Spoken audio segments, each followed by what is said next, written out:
needless to say, Gabi is controversial, from shooting Sasha right through the heart, killing fan favorite Lobov, of course, and all around just being rather annoying. I can get why some people don't like Gabi, but at the same time, there are those who say Gabi is one of the worst characters in Attack on Titan. Why? Well, because she was scripted to kill Sasha pretty much, and that to me inspired me to create this video, which isn't just explaining why she's one of the best characters in Attack on Titan, but as well, Gabi Braun's personal road to redemption. Sit back, strap in, this one is going to be a lot of fun.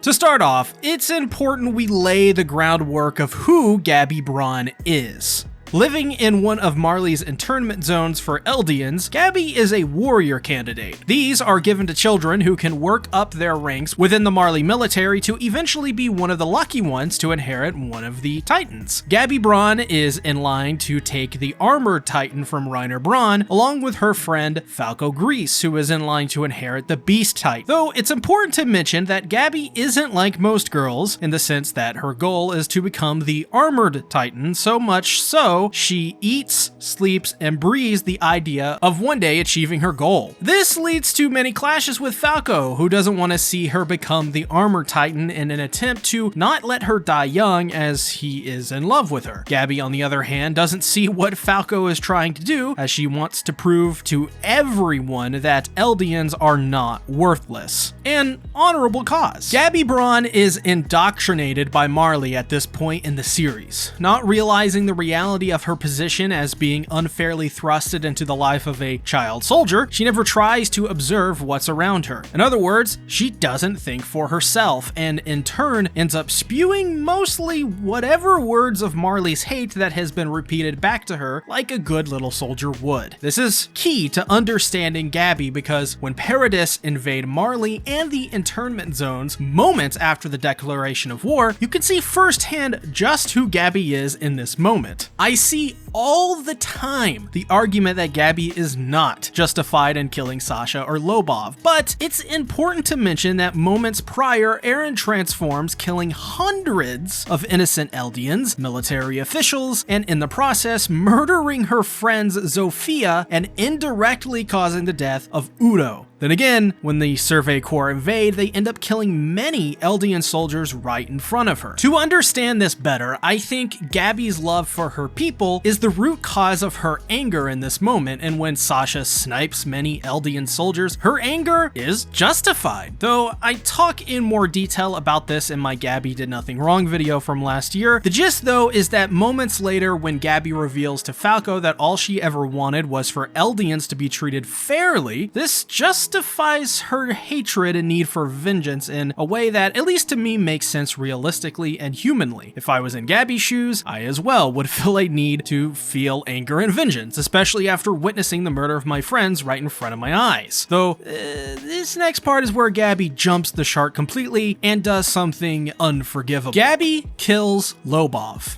and, using his body, repels up to the bay of the Zeppelin that the Survey Corps are in, and takes her shot and kills Sasha. Literally, the beating heart of Attack on Titan and the Survey Corps. Instantly. This earned the hate of so many people, and fair enough. Gabi has just killed one of the main staples of Attack on Titan. Add on to that, I mean, she's just 12, is annoying, and is Gabi. Then you immediately know people are not easy to forgive this little girl. I mean, she as well, once again, dragged Falco into this when moments before we see Falco, who was just trying his best to talk some sense into her. That she's needlessly doing this for something self-serving in the end, but the damage is done. Gabi now has killed 2 enemy soldiers, and she, along with Falco, is now captured and imprisoned. In their prison cell, you can see the difference in expressions of Gabi and Falco. Gabi looks like a feral animal stewing with anger and a hair trigger ready to blow up at any moment. Falco, on the other hand, not so much. He seems to have a worried expression as he feels that way for Gabi and their situation. Then once again, when a soldier comes to check on Gabi and Falco, it's revealed that it was a trick, and Gabi beats the Survey Corps member to death, and the 2 escape. After they escape to a stream in the middle of the woods, Falco tries to take the armband from Gabi. She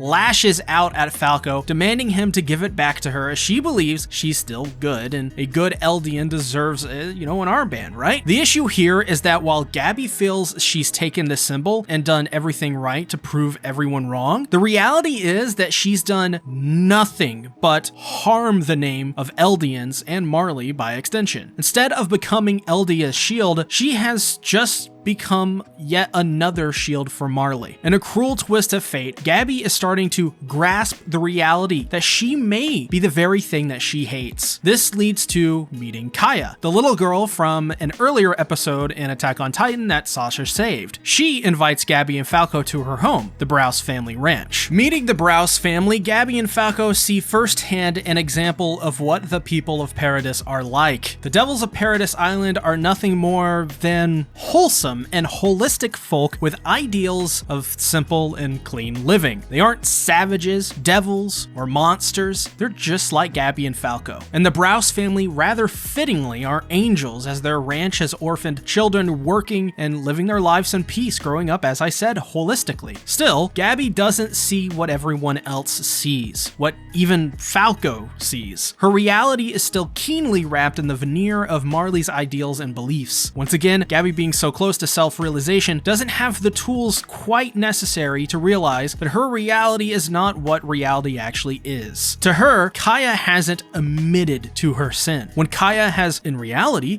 committed no crime, rather. It was Marley's crime and the sin that turned her villagers and family into titans. She even tries to skewer Kaya with a pitchfork, which Falco has to stop, begging and pleading for her not to go through with it. To show Gabi what Kaya has gone through, she brings both of them to the ruins that once was her home village, where her family and childhood were taken away from her. She tells the story of the sounds of her mother being eaten alive, screaming until she lost her voice, which prompts the question by Kaya: what did she and her mother ever do? The only answer Gabi can give is that thousands of years ago, her people committed mass killings. How could Kaya forget something like that? Except Kaya fires back with questions of her own again. Her mother didn't do any of those things. Nobody in her village ever did. She did it. And it wasn't many years ago as well that Gabi's people committed those mass killings of their own against her village, her people. Who is at fault here? Falco even tells her that her mother simply got wrapped up in something by their military. And what I love about this is that Gabi scolds Falco for revealing top secret information, while Kaya takes a moment to process and gives a very mature and measured response. Kaya doesn't exactly forgive them, but understands that they were just born in Marley, something they couldn't help, something Gabi has yet to notice. But it's important to mention that this is when Gabi's ideals are directly challenged in such a way that during Kaya's rebuttal, she literally cannot say a single word back. This shows that Gabi has no valid argument, and she knows it. But the show must go on, and the Browse family are invited to a restaurant where Gabi and Falco get word that an Eldian soldier from Marley works as a chef. When they go to the restaurant and meet Nicolo, Gabi is smacked back down to reality, this time literally. When they go to meet with Nicolo, they are sure he will take their side, deliver them back to Marley, and rain down prejudiced intent on the Devils of Paradis Island. But unexpectedly, nothing of the sort happens, as when Nicolo figures out Gabi was the one to murder Sasha, he takes the wine bottle he has and inadvertently smashes it over Falco's head. Nicolo knocks out Gabi, brings the two up to the dining room where Nicolo presents Gabi and Falco as the people who killed Sasha, that gives the option to Mr. Browse to take the knife and kill them. The Browse family outside of Kaya decide not to kill Gabi for what she's done. Kaya refuses to forgive Gabi for killing her hero Sasha, the one who saved her life when there was nobody else there to help her. This is even more significant knowing that Kaya knew Gabi and Falco were child soldiers from Marley, but even so before this gave them the benefit of the doubt. Now Gabi sees that her very own people have turned their back on their cause, choosing the Devils over Marley itself, something Gabi can't grasp. Gabi has now seen firsthand what other people on her side think about her actions, but as well the consequences of her actions.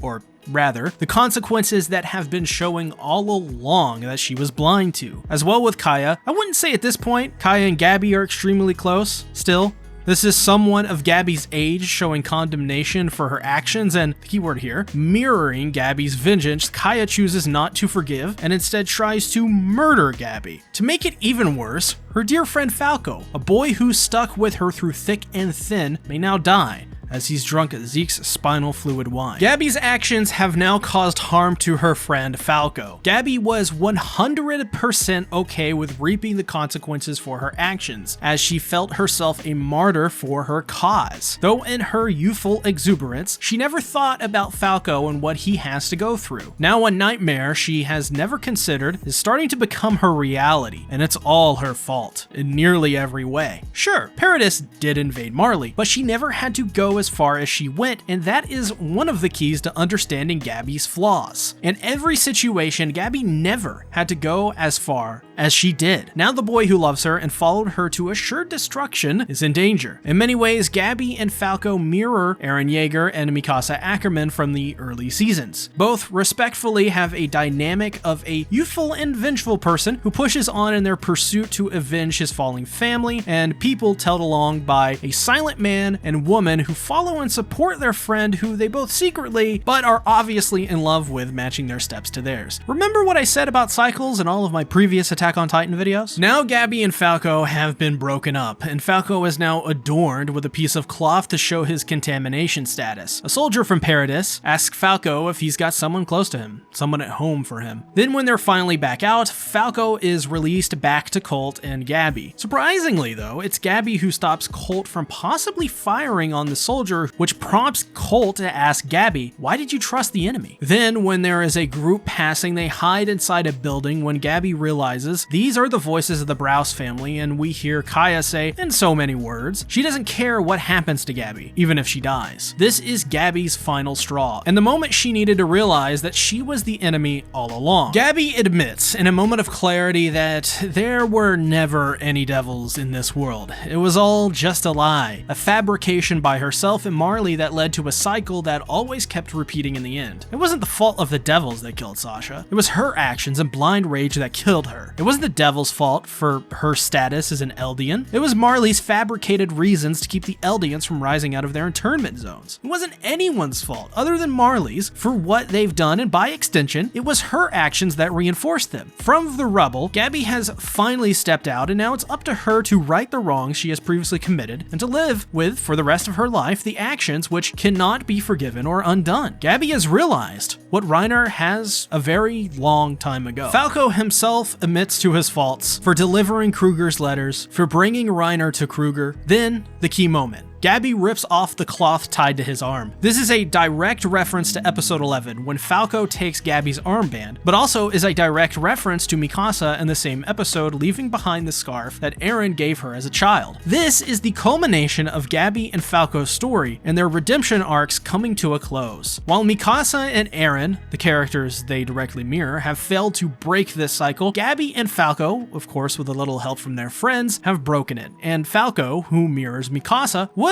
able to finally step out of Gabi's shadow, confess his love, and put a rest to what was unsaid. Gabi breaks her cycle by admitting that there are no devils, finally being freed from the cage in which Eren still feels he is trapped inside of. Gabi's, much like Eren's cage, was created as a way for self-preservation, a way to keep fighting in the name of their people, to fight back against what is threatening their own lives. But the key here is that both Gabi and Falco, they were always free from that cage. Thank you all so much for watching the video. I think it's important that we give Gabi and Falco their flowers here, as for so long I've been seeing a lot of blind hatred towards Gabi in particular. You won't believe how many times I've seen Gabi's character called bad writing just because her character was really just written to kill Sasha. So I was more than happy to make this video in defense of this brilliant and beautifully written character that I think is undeniably one of the best written in all of Attack on Titan. And I think many of the users over on Twitter will have a field day in the comments trying to disapprove this, so if you haven't already, be sure to drop a like on the video to show your support for Gabi Braun, Gabi Gang, and as well, just good character writing all around. That's why I think you guys will love my reaction to the newest episode, where you get my first impressions of everything that went down. Or you can just check out my underrated recap of Final Season Part 2. Thanks for watching, guys. Bye-bye!